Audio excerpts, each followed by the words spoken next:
In 1996, I believe, Mayor Jamie Mayo was running for office. One of those years, he was running for office in an election year, and I had written some things about him. I think he was running for councilman for District 5 at the time, and I had written some facts about his conduct and how he had not helped South Monroe and what have you. And we had put it on some papers to pass out, and one of my brothers was passing them out in the neighborhood.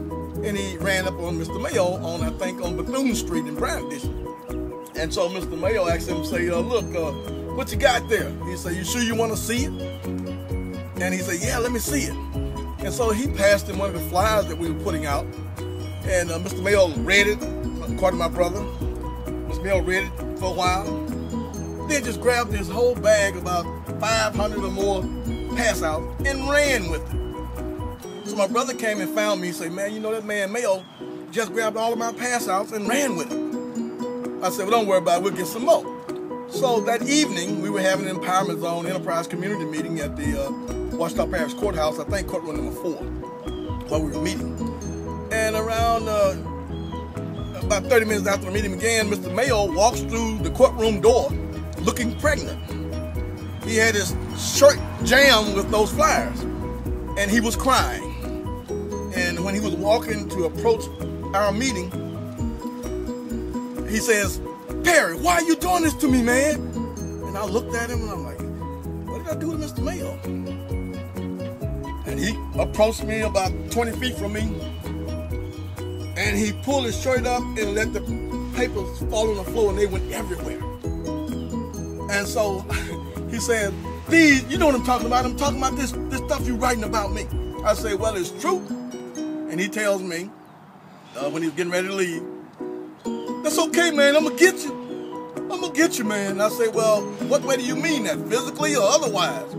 I mean, I don't know if you're man enough to get me the otherwise, or any other way. And so he left on out the building, still crying.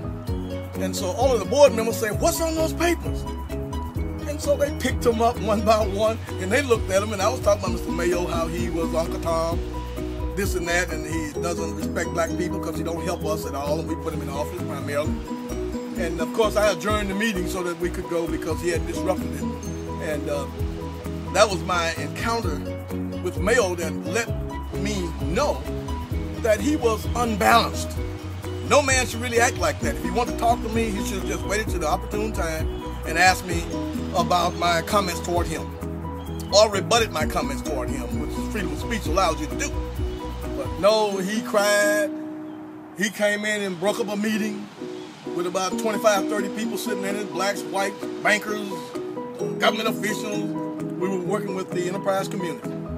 And that night let me know that Mr. Mayo was not suitable to be a public official, not only a councilman, but certainly not the mayor of the city of Monroe, because he has offered a lot of disrespect toward our city.